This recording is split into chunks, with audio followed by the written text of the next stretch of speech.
बाबा साहब अम्बेडकर की जन्म धूमधाम से जगह जगह मनाई गई है और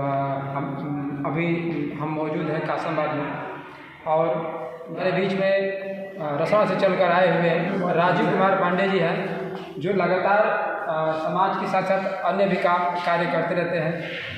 इनसे हम बात करते हैं कि आज इस अम्बेडकर जयंती के अवसर पर क्या कुछ कहना चाहेंगे। आज आप क्या बताएंगे? रसड़ा से आप लवली से भी हैं, वहाँ से चलकर यहाँ पे भी आए हैं, आज कार्यक्रम भी हुआ है, आपने अच्छा अपना भाषण भी दिया हुआ है, क्या कुछ आज के कार्यक्रम को लेकर बताना चाहते हैं? देखिए, सबसे पहले आपके चैनल को मैं बहुत बहुत धन्यवाद देता हूँ। मैं सबसे पहले आपके चैनल को धन्यवाद देता हूँ। मैं राजीव कुमार पांडे, प्रमुख सवार हिंद फौज बागी बलिया उत्तर प्रदेश की धरती से हूँ। आज बाबा साहब भीमराव अंबेडकर जी की जयंती के शुभ अवसर पर ये जो कार्यक्रम संपन्न हुआ है, अंबेडकर जी के संदर्भ में भैया छोड़ दिया। मैं यही कहना चाहूँगा कि अंबेडकर जी एक जात नहीं, एक विचार है और मैं उनके विचारों को आदर्श मानता हूँ। ऐसे महापुरुषों से हमें प्रेरणा लेनी चाहिए। उन्होंने इतनी समस्याओं से जूझते हुए और संघर्ष के साथ साथ उन्होंने शिक्षा को अपनाया और समाज को बता दिया कि शिक्षा ही एक ऐसा माध्यम है जिससे आप आगे बढ़ सकते हो। उन्होंने कहा था कि शिक्षा शेरनी का दूध है, जो पिएगा वही दहाड़ेगा। उन्होंने अपने जीवन काल में अनेकों किताबें भी लिखी जिसमें उनकी जीवन गाथाएं और समाज हित में भी उन्होंने बहुत योगदान दिया है। महिलाओं की शिक्षा पर भी उन्होंने योगदान दिया और ऐसा बताया जाता है कि उन्होंने अपने जीवन काल में बॉम्बे में एक स्व लाइब्रेरी बहुत बड़ी बनाई थी जिसमें लगभग 50,000 किताबें थीं। हम उन्हें आदर्श मानते हैं और उनसे प्रेरणा लेते हैं कि हमें भी अपने जीवन में संघर्ष करना चाहिए।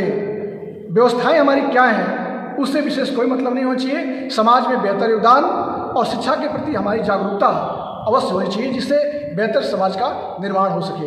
इसी के साथ बहुत बहुत धन्यवाद देता हूँ।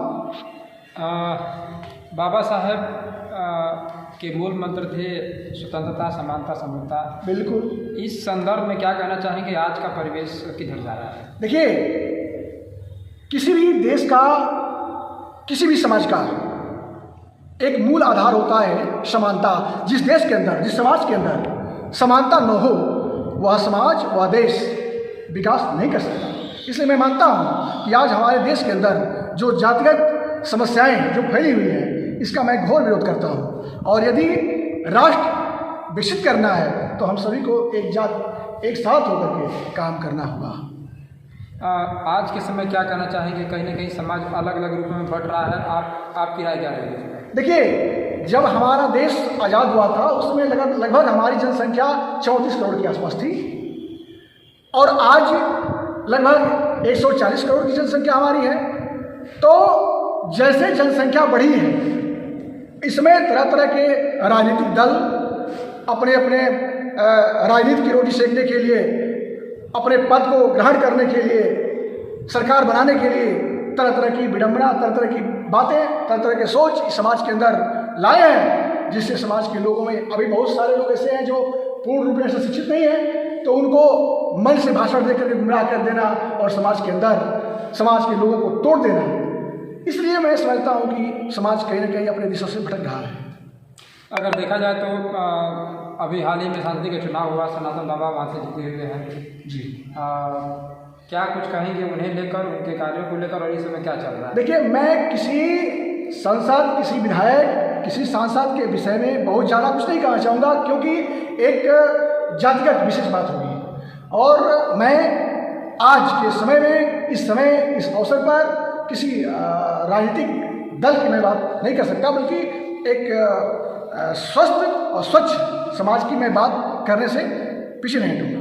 बिल्कुल। बाबा साहब के किन मूल मंत्रों को लेकर आप क्या मैसेज देना चाहेंगे? बाबा साहब भीमराव अम्बेडकर ने जो समाज में वास्तविकता को इन्होंने लाया, मैं उसको मानता हूँ। इन्होंने वास्तव में जो उस समय छुआछूत की समस्या थी, और इन्होंने हिंदू धर्म में जन्म लेने के बाद भी क्या व्यवस्था थी इनकी, इन्होंने कहा कि मैं जन्म लिया हूँ हिंदू धर्म में, लेकिन हिंदू धर्म में मरूंगा नहीं।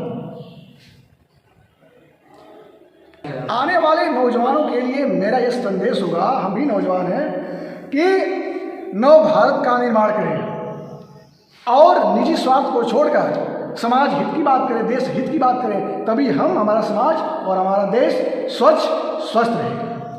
बिल्कुल। समय समय से आपसे और मुलाकात होती रहेगी, जानते रहेंगे किस प्रकार जो है कार्यक्रम और चलाए जा रहे हैं ताकि समाज में और विकास हो। बिल्कुल, जैसे भी कार्यक्रम चलेंगे हमारे और आप भी मिलेंगे तो निश्चित रूप से उसे अवगत कराता रहूँगा। इस पर इतना ही।